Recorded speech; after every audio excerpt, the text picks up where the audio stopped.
What if I told you that walking among the stars right now are beings who remember the birth of the Imperium, itself warriors who fought beside the Emperor when he still walked as a man, who witnessed the very foundations of humanity's greatest empire being laid in blood and fire, and who carry within them secrets that could reshape everything we think we know about the galaxy.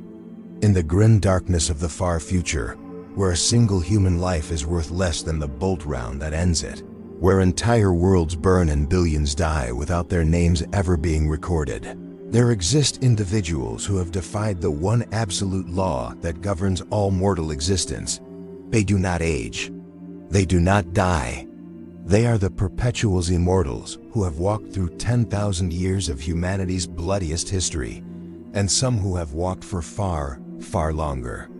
The Emperor knows them all, every single one. And that, perhaps, is the most terrifying part of their story. Close your eyes and imagine standing in the ruins of old Earth during the Age of Strife. The sky burns with the light of distant wars. Psychic storms tear reality apart at the seams. Humanity, once proud and reaching toward godhood through technology, now huddles in the ashes of its own ambition. In this hell, a man walks who cannot die. He has already lived for 38,000 years. He has been a king, a prophet, a warrior, a scholar. He has had 1,000 names, and now he is undertaking his greatest work, the unification of humanity under a single banner. He is the Emperor, and he is looking for others like himself.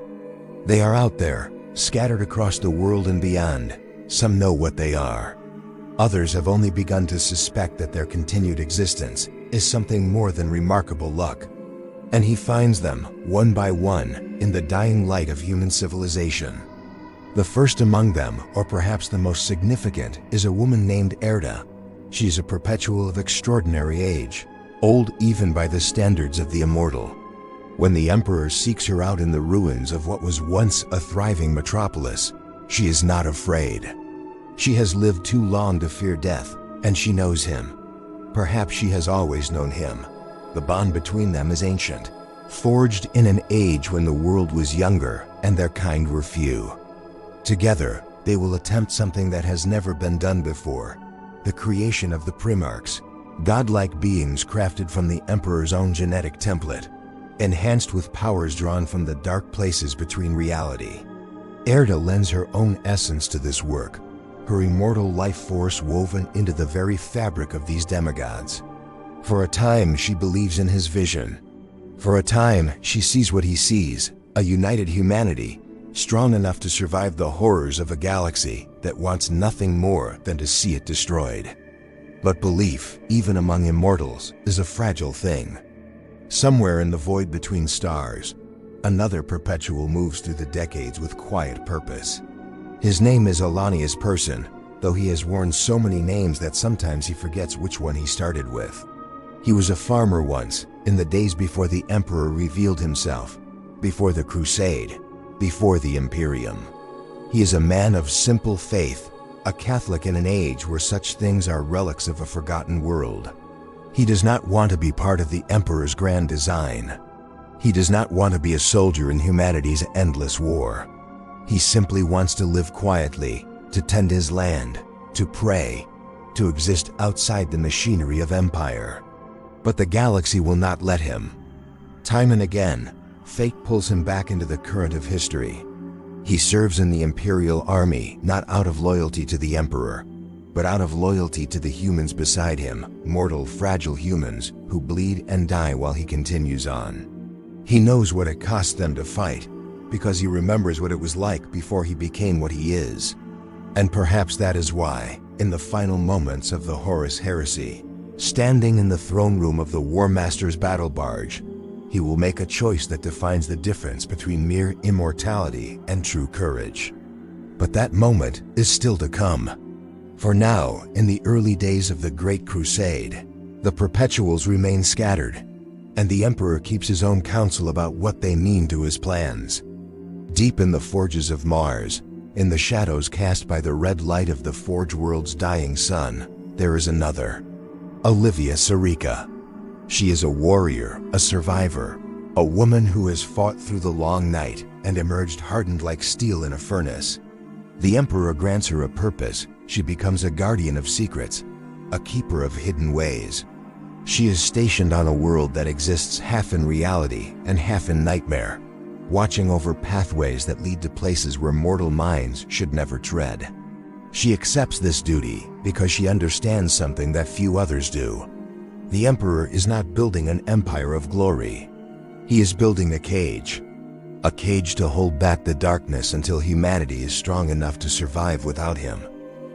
Every Perpetual he has gathered serves a piece of this design, whether they know it or not. And then there's John Grammaticus, thief, spy, telepath, immortal, though his immortality comes with a terrible price. He does not regenerate naturally like the others.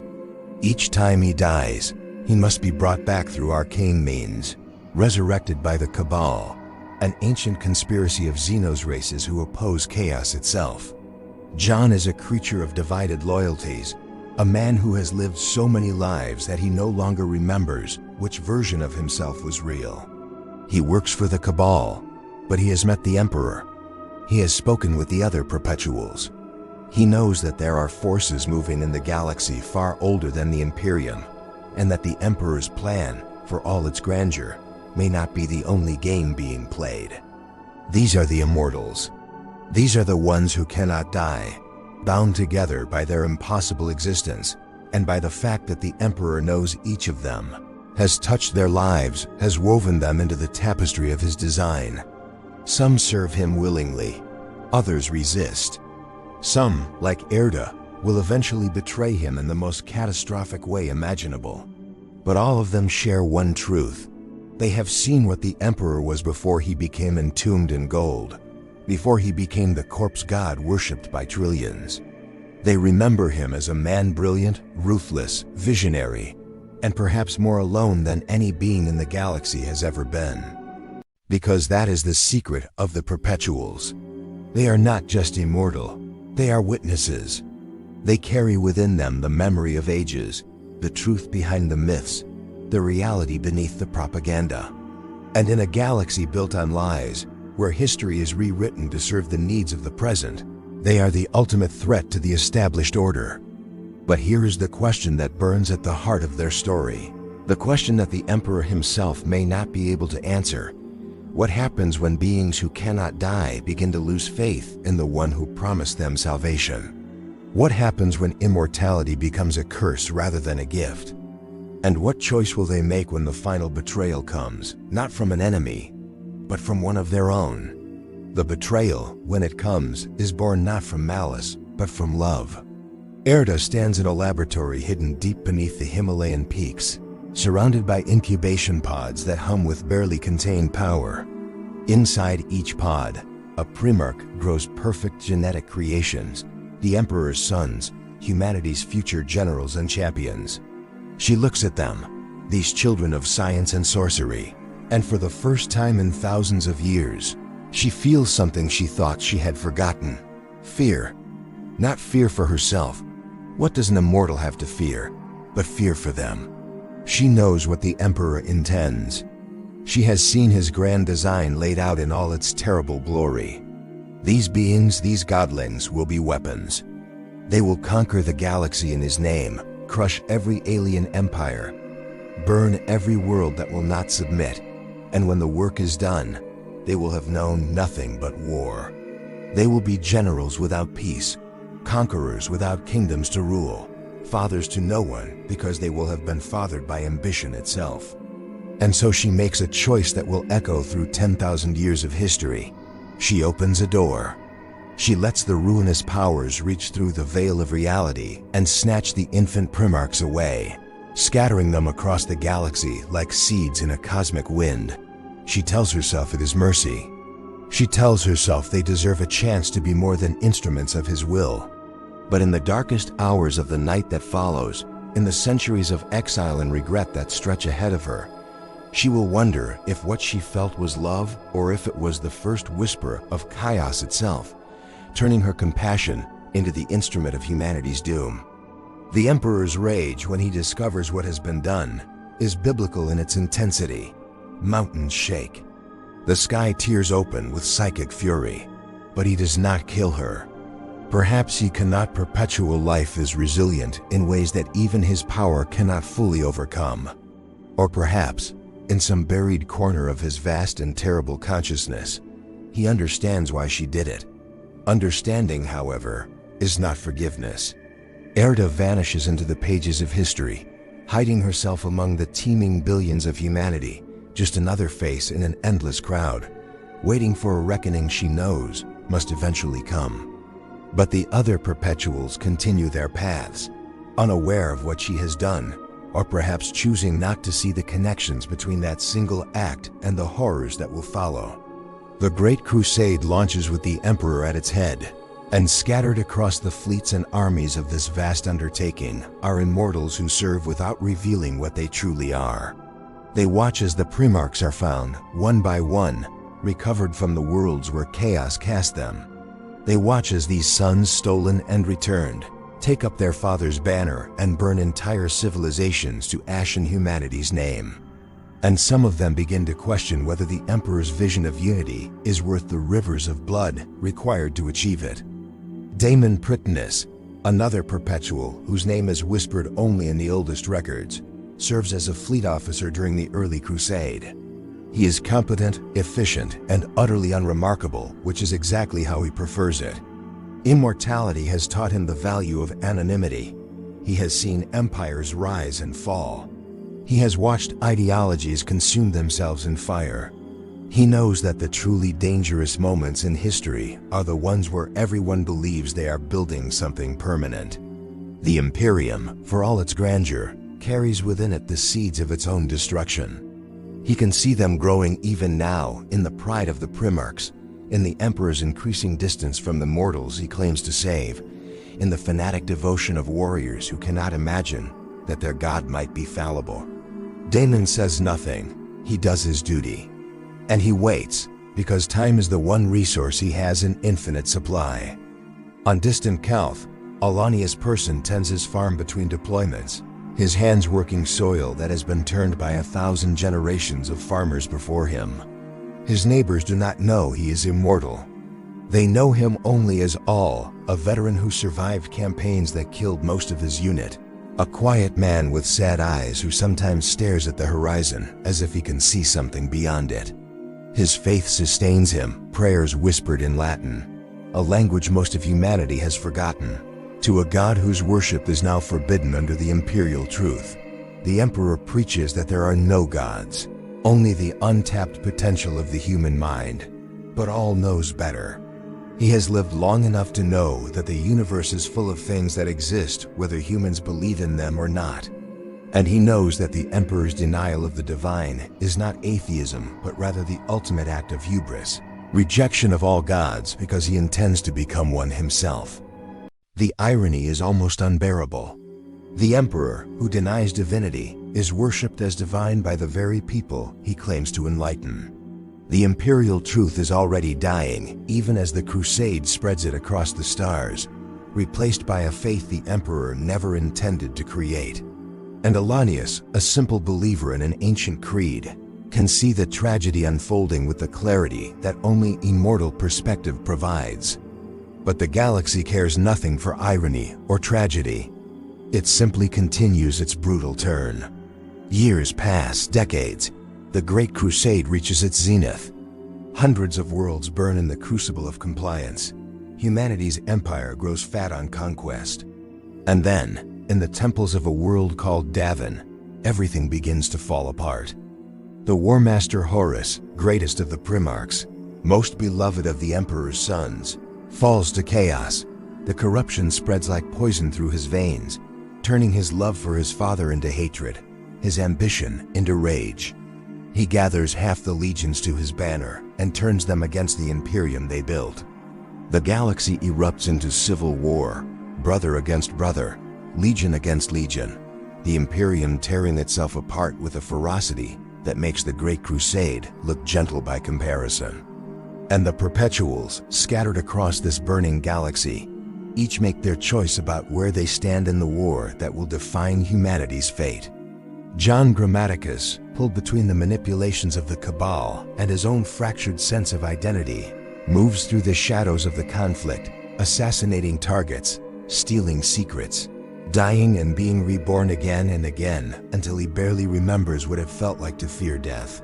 He meets Ollanius during one of these missions, two immortals crossing paths in the darkness of war. There is a moment brief, almost sacred, where they recognize each other for what they are. Not by appearance, but by something deeper. The weight they carry. The exhaustion that comes not from years, but from millennia.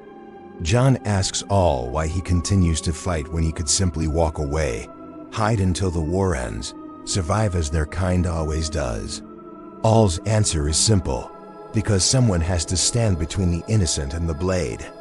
And if it costs me eternity, that's a price I can pay. John does not understand, not yet.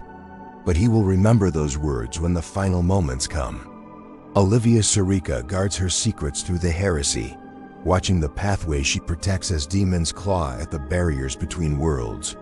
She sees things in those years that would break mortal minds, visions of what chaos intends for the galaxy if it wins, glimpses of futures where reality itself becomes a screaming nightmare from which there is no awakening. She understands now why the Emperor built his empire with such ruthless efficiency. He was never building toward glory. He was building a fortress against the darkness. And now that fortress is being torn down by his own sons. The tragedy of it threatens to overwhelm even her immortal endurance. Erda, hidden somewhere in the depths of a hive world, listens to reports of the war and feels the weight of her choice crushing down upon her. Every death in this conflict, every world burned, every broken body left floating in the void, all of it traces back to that moment when she opened the door and let the Primarchs be taken. She wanted to save them from becoming weapons. Instead, she ensured they would become the deadliest weapons the galaxy had ever seen, turned against the very humanity they were created to protect. The guilt is corrosive. It eats at her across the years, hollowing her out from within. She knows the Emperor will come for her eventually. She knows there must be a reckoning. Part of her almost welcomes it.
The throne room of the vengeful spirit exists in a space where geometry has lost all meaning. Walls breathe. Shadows cast light. The air itself tastes of copper and burnt ozone. Horus stands at its center, No longer the golden son of legend, but something else entirely, a vessel for powers that dwarf even his genetically enhanced frame. His armor riots with symbols that hurt to perceive. His eyes contain galaxies of malice. He is everything the Emperor feared the galaxy could corrupt his sons into becoming. And he is magnificent in his monstrosity. The Emperor faces him in silence.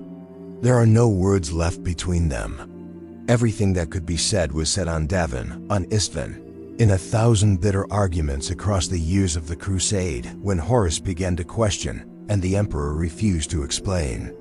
Now there is only violence, the ultimate language of a galaxy that understands nothing else. But in the corridors outside that throne room, as the battle rages and reality screams, Ollanius Persson runs. His aged mortal body, because he refuses to enhance it, refuses to become anything other than what God made him, struggles with every step. His lungs burn. His heart hammers against his ribs like it wants to escape. He is 38,000 years old, and he is exhausted in ways that have nothing to do with physical endurance. He has fought in every major conflict humanity has ever waged. He has seen civilizations rise from barbarism and collapse into ash. He has watched people he loved grow old and die while he remained unchanging, a ghost haunting the centuries. And he is so tired of watching others pay the price for choices made by beings who think themselves gods. Behind him, John Grammaticus keeps pace, his enhanced physiology managing the sprint with less difficulty. "This is insane," he gasps, not for the first time. "We're immortal all, not invincible. Whatever's happening in that throne room will kill us just as permanently as it would kill anyone else. Then we die," Ollanius says, and there is something in his voice that makes John fall silent. "We die because that's what humans do when something matters more than survival. We die because we choose to." They are not alone in their desperate flight. Alivia Sureka moves through a parallel corridor, following pathways she can sense but not see. Threads of fate woven into the architecture of the ship itself. She knows where the throne room is. She has always known. The Emperor placed that knowledge in her mind decades ago, insurance against a moment he hoped would never come. She wonders if he knew even then that it would be Horus, if he saw this betrayal stretching ahead of him like a shadow, and walked toward it anyway because the alternative was to abandon humanity to darkness. The question burns in her mind. Why create them at all? Why make beings who could witness his failures? Who could survive to tell the truth when the myths and legends inevitably began to distort history? The Emperor is many things, but he is not sentimental. Everything he does serves a purpose, which means the Perpetuals serve a purpose. And the most terrifying part is that they still don't know what that purpose is.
The Emperor sees this and falters, just for a moment, just long enough for Horus to strike a blow that shatters his armor and tears through flesh that has not known injury in millennia.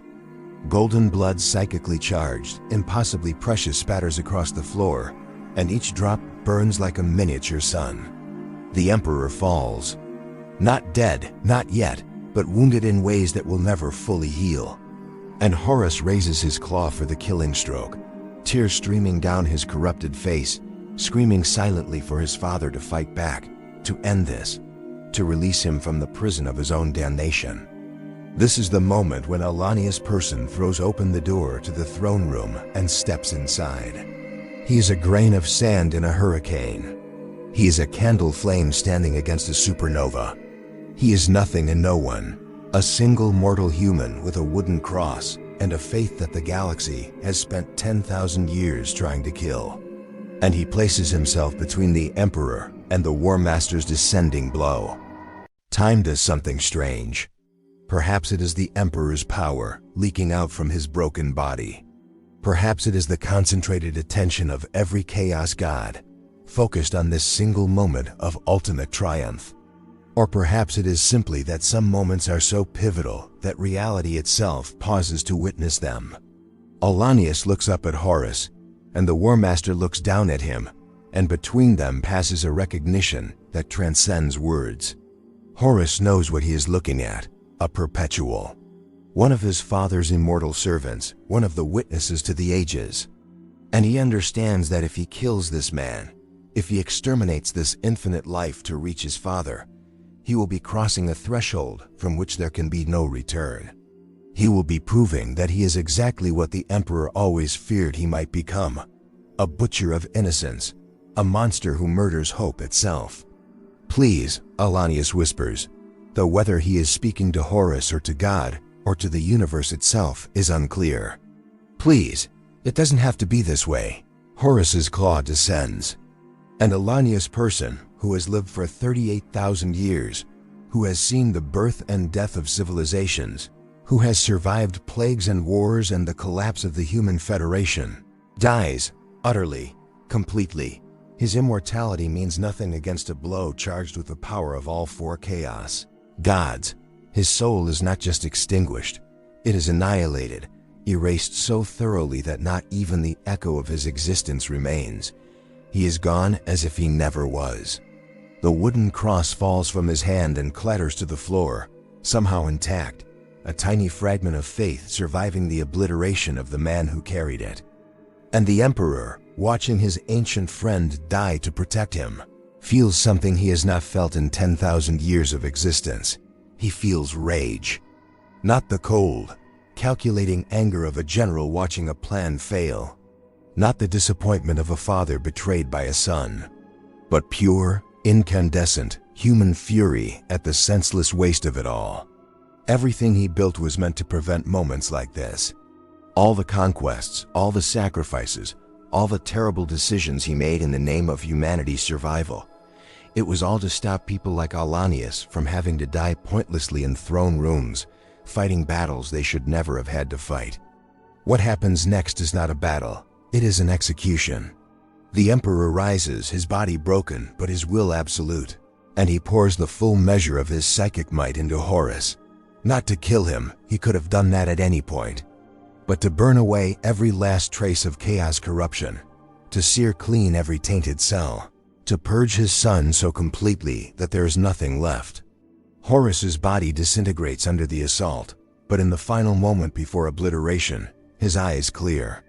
The corruption vanishes, and he is himself again, just for a heartbeat. Just long enough to whisper, "Thank you, Father." Then he is gone. And the Emperor collapses, his body so damaged that only immediate intervention can preserve his life. The custodians find him there, cradled in the arms of Rogel Dorn, who has broken through to the throne room seconds too late to change anything. They find a wooden cross on the floor, and no sign of who it belonged to. They will place the Emperor on a throne of gold and arcane machinery, and he will sit there for 10,000 years, his consciousness stretched so thin maintaining the Astronomicon that he can barely perceive the passing of centuries. He will become exactly what he never wanted to be, a god, worshipped but absent, powerful but remote, eternal but imprisoned. The Perpetuals scatter in the aftermath. John Grammaticus vanishes into the chaos of the heresy's ending, his mind fracturing under the weight of resurrection after resurrection, until he barely remembers his own name. Alivia Sureka returns to her post, guarding pathways that lead to places where reality frays, carrying with her the knowledge that she witnessed the death of a true immortal and the birth of a god. Damon Prytanis disappears from Imperial records entirely, choosing obscurity over the horror of watching what comes next.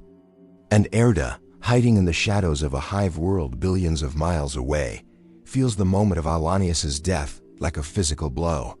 Another of their kind, gone. Not sleeping, not hiding, but truly gone, beyond even the reach of their impossible existence. She realizes then what the Emperor has known all along. Immortality is not freedom from death. It is only the postponement of it. And when death finally comes for beings like them, it is absolute. There are no second chances, no resurrections. Just the void and the silence and the question of whether their impossibly long lives meant anything at all. But here is what none of them know, what even the Emperor in his dying moment could not foresee. Ollanius Persson is not the last Perpetual who will die. The Imperium that emerges from the heresy will hunt its own immortals, fearing them as it fears all things that do not fit into the rigid orthodoxy of the Imperial creed. The Inquisition will mark them as abominations. The Ecclesiarchy will declare their existence heretical. And one by one, across the 10,000 years that follow, the witnesses to the Emperor's humanity will be destroyed by the very empire they helped him build. Unless some of them are still out there, still hiding, still waiting, still remembering what the Emperor was before he became what he is now. The Imperium that rises from the ashes of the heresy is not the dream the Emperor envisioned. It is a fever dream, a nightmare wearing the skin of hope. The Imperial truth, that grand lie that there are no gods, dies with Horus on the vengeful spirit. In its place grows a faith so fanatical, so absolute in its devotion, that it would horrify the being it worships. The Emperor, entombed in his golden throne, his consciousness scattered across the psychic scream of the Astronomica, cannot correct this course. He can only watch, a silent witness to the perversion of everything he built, as humanity transforms his empire of reason into a theocracy built on the bones of its own citizens.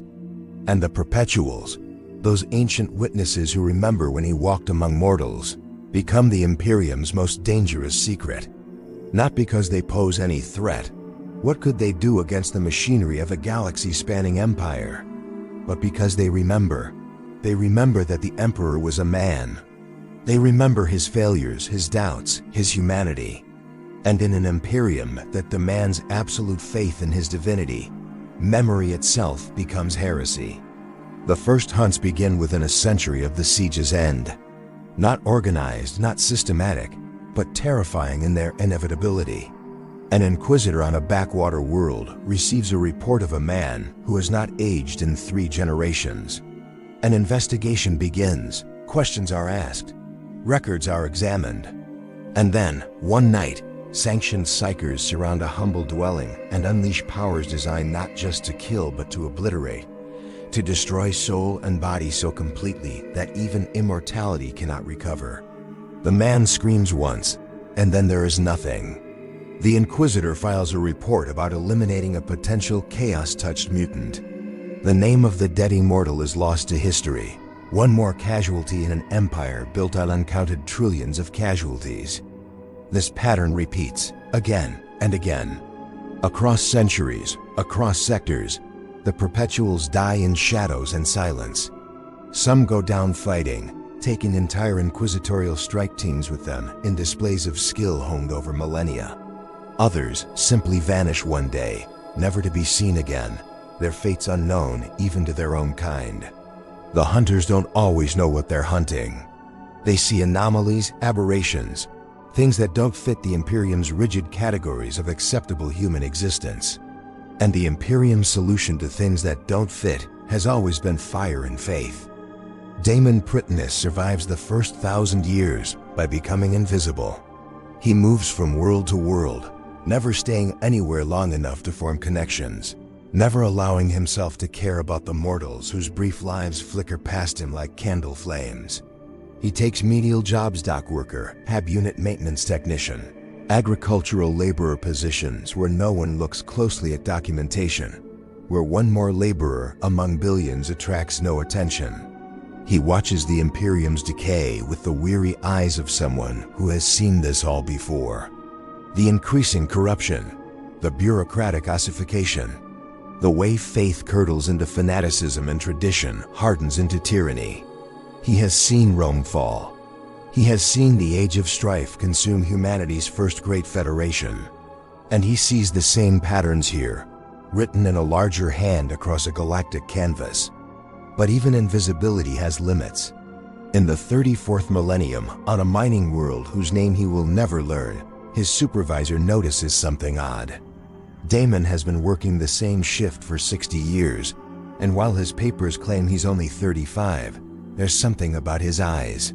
Something old, something wrong. The supervisor mentions this to a visiting administrative auditor, who mentions it to a local Arbeits precinct captain, who mentions it to a junior member of the Ordo Hereticus.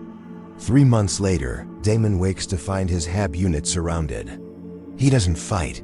He doesn't run. He simply stands and waits as they break down his door.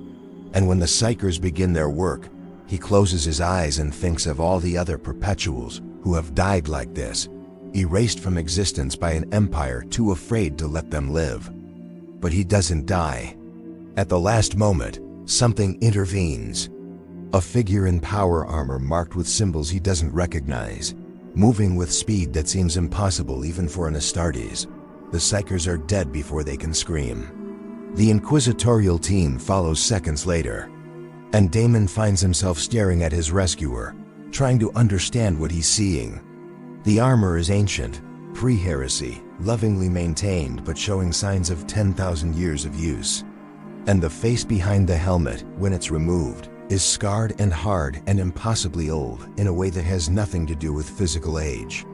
"You're one of us," the figure says, not a question. A statement. There aren't many left. Damon's voice, when he finds it, is hoarse with disbelief. "I thought I was alone. You almost were. Come. We have much to discuss. And this world will be ashes by morning when the Inquisition realizes their team never reported back." This is how Damon learns about the network.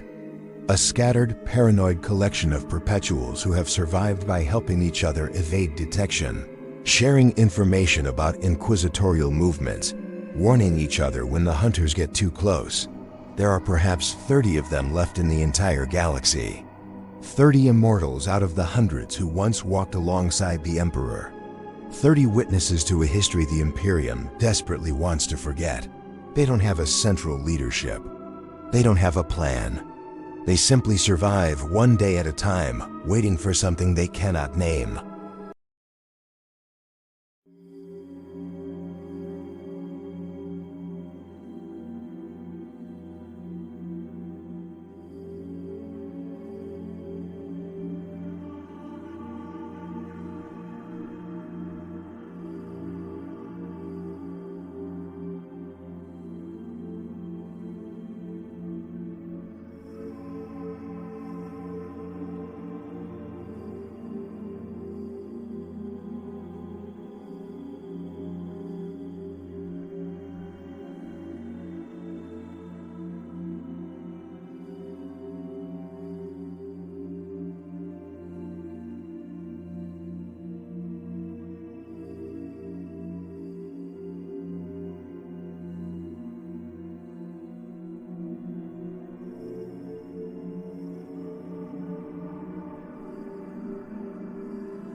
Erda has survived 10,000 years by accepting her guilt. She does not run. She does not hide. She lives openly, moving through Imperial society under assumed names, but making no particular effort to conceal what she is. She wants to be found. She wants the reckoning she knows she deserves. Every century that passes without the Emperor's judgment falling upon her is another century of waiting, another century of carrying the weight of her choice. She sees the Imperium crumbling under the weight of its own dogma, watches as the Primarchs she tried to save become myths and legends twisted beyond recognition. Guilliman's realm in Ultramar, Russ's disappearance into the warp, the Khan's hunt for something beyond the galaxy's edge, the Lion sleeping in darkness beneath the ruins of Caliban, Sanguinius martyred and worshipped, and Horus, whose name is struck from every record, but whose shadow still haunts the Imperium's dreams. She creates life in her exile. Not children, she will never again presume to make life for others, but art. She paints, sculpts, writes poetry that she burns as soon as it's complete. She tries to capture in these ephemeral works the truth of what was lost, the beauty that existed before everything fell apart. Sometimes mortals see her creations before they're destroyed, and they weep, though they cannot say why. There is something in her work that speaks to a memory they don't possess, a vision of what humanity could have been if the galaxy had been kinder, if the Emperor's dream had survived contact with reality.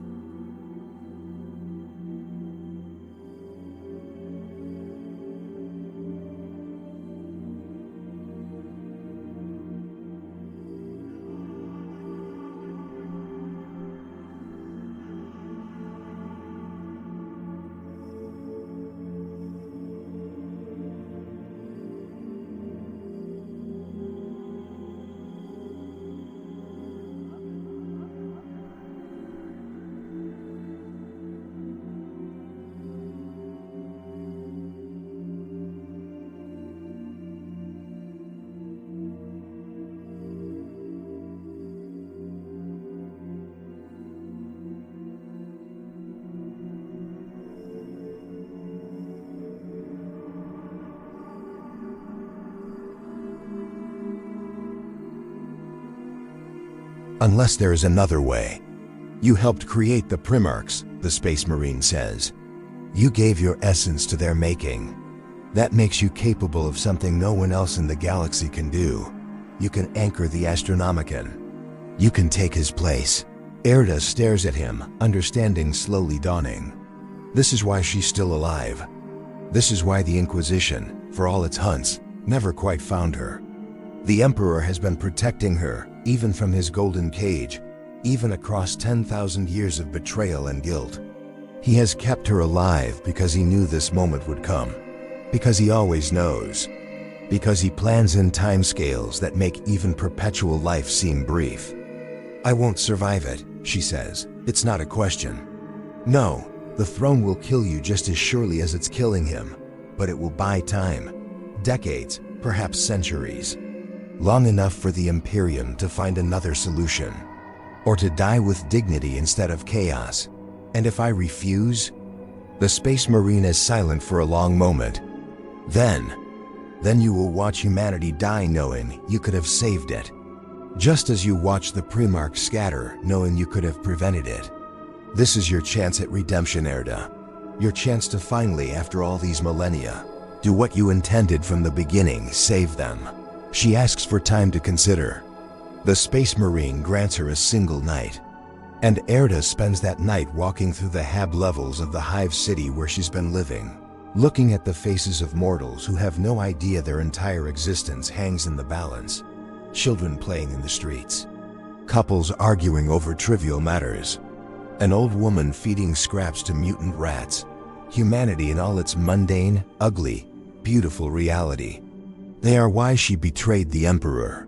They are why she scattered the Primarchs, because she wanted beings like them to have a chance at lives that were more than war and conquest. And now, to save them, she must finally accept that her choice was wrong from the beginning, that the Emperor's terrible vision was necessary, that love, without power to protect it, is just another form of cruelty. The morning comes, the Space Marine returns, and Erda gives her answer. But before she can speak it, the city's Vox network screams to life with an emergency broadcast. The sky above the hive turns the color of a healing bruise. Reality tears. And through the tear comes something that has been waiting 10,000 years for exactly this moment.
The demon laughs and the sound is breaking glass and screaming children. Worth saving? Look around you. Look at what he built. An empire of cruelty and ignorance, where trillions suffer so that quadrillions can suffer slightly less. Where human life is the cheapest currency and faith the sharpest chain. You would die to preserve this? You would burn on his throne to buy time for this nightmare to continue? I would die, Erda says, and her voice carries across the city like thunder, to give them the chance to make it better.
His face is a ruin. Scars layer upon scars.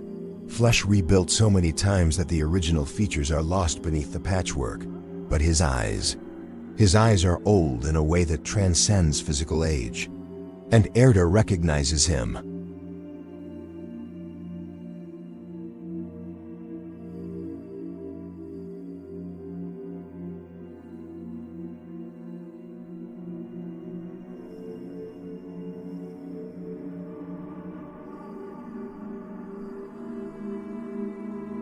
The Emperor gave me a choice, Bartholomew says, and his voice cracks with emotion. After he made me into this, he gestures at his enhanced body. He told me I could serve or I could go. I chose to serve.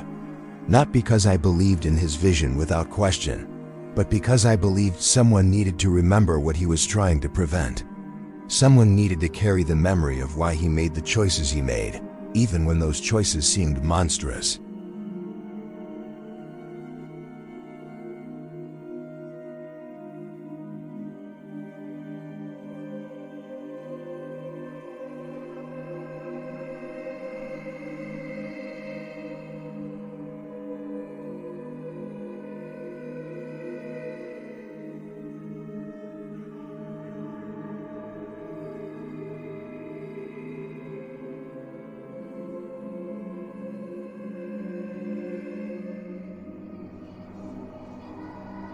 The tier closes. The demon is dragged screaming back into the Imperium. The sky clears to the polluted amber that passes for normal in a hive city. And Erda collapses, her immortal essence nearly extinguished by the effort. Bartholomew catches her, lowers her gently to the rockcrete. "You didn't have to do that," she gasps. "You could have let me die closing it. Clean. Final."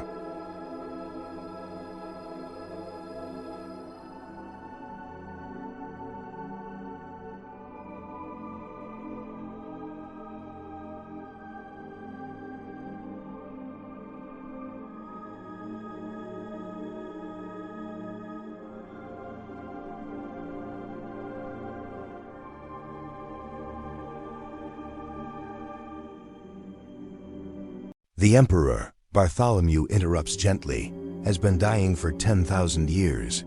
He can die for a few decades more while we find another solution. But you, Erda, you finally get to rest. Tears stream down her face. "I don't deserve rest. None of us do. But we take it anyway, because that's what humans do. We forgive ourselves. We move forward. Even us, especially us."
The answer Bartholomew realizes as he carries Erda's body to a place where it can be laid to rest is that you don't. Not directly. Not in grand pronouncements or rebellious manifestos. You do it the way the Emperor always did it, by finding the right people, at the right moments, and giving them the choice to see the truth. You plant seeds, you wait.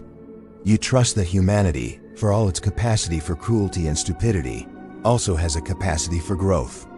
And you survive, because someone needs to be there to witness what comes next. The network convenes in the aftermath, a gathering of perhaps 24 Perpetuals in a location so hidden that even writing its name would be dangerous. They stand in a chamber that predates the Imperium, maybe predates humanity itself, and they discuss what Erda's sacrifice means. Some argue it proves they should help the Imperium survive. Others contend it demonstrates the futility of sacrifice in the face of systemic rot. The debate rages for hours until finally John Grammaticus, coherent for once, speaks.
Bartholomew becomes something of a coordinator for these efforts, not because he seeks leadership, but because the others trust him. He has served longer than most, witnessed more, and he carries within him a pragmatism tempered by genuine compassion. He meets with other Perpetuals in shadows and forgotten places, sharing information, coordinating efforts, ensuring that their interventions don't overlap or contradict each other. It is exhausting work.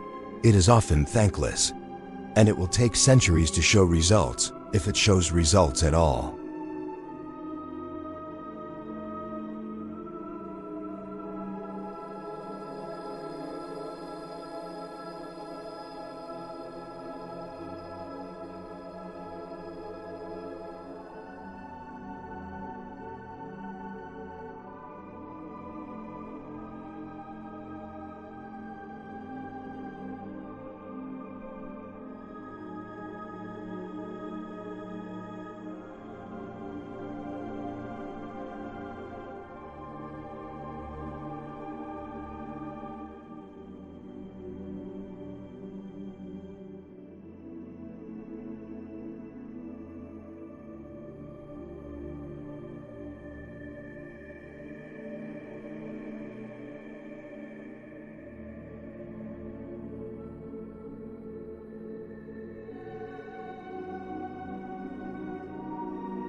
The Emperor, locked in his golden throne, his consciousness fragmented across 10,000 years of agony, somehow senses this.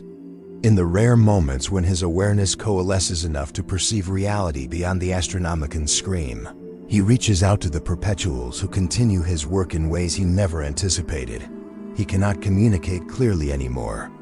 Words are beyond him, but he can send feelings, gratitude, sorrow, hope, regret, complex emotional textures that the Perpetuals receive like whispered secrets from a dying god.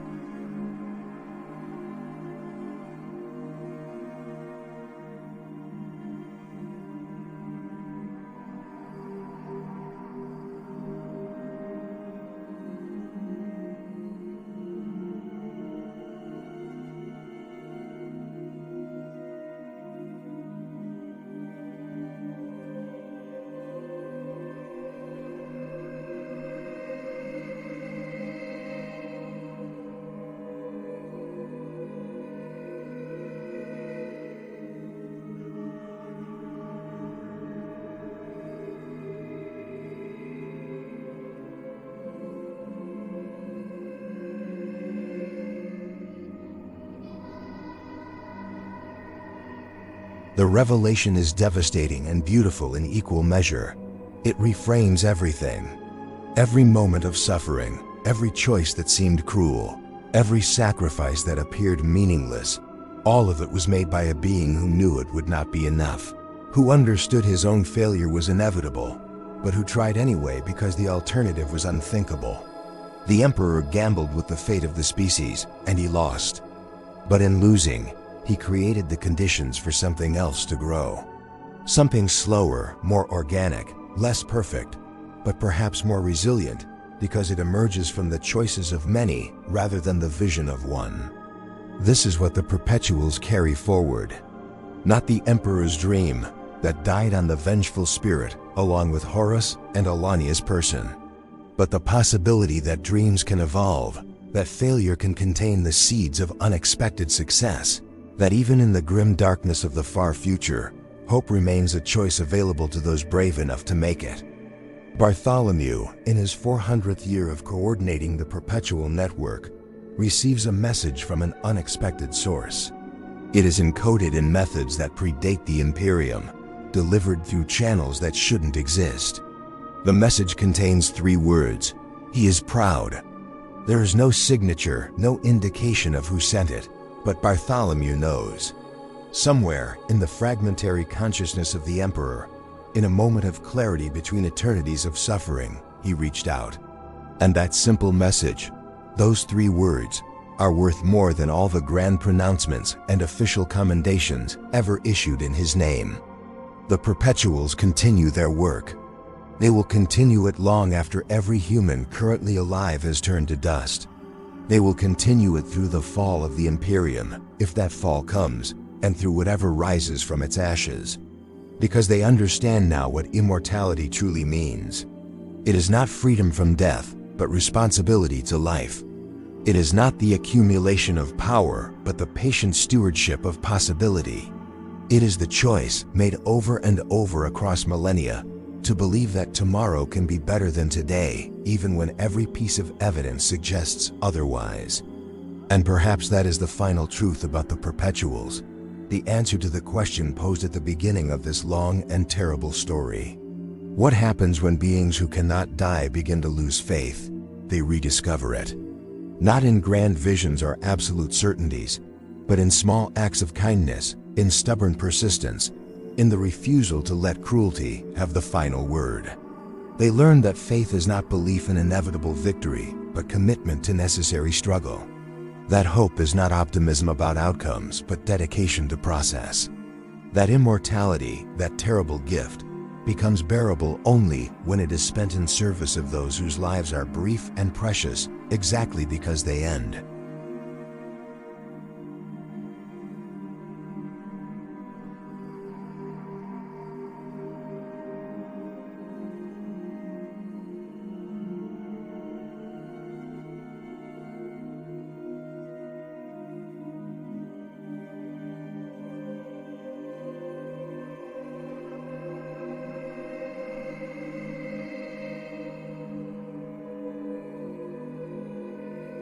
Every immortal the Emperor has known carries a piece of his burden now.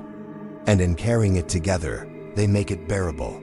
They make it mean something. They transform tragedy into testimony, failure into foundation, ending into beginning.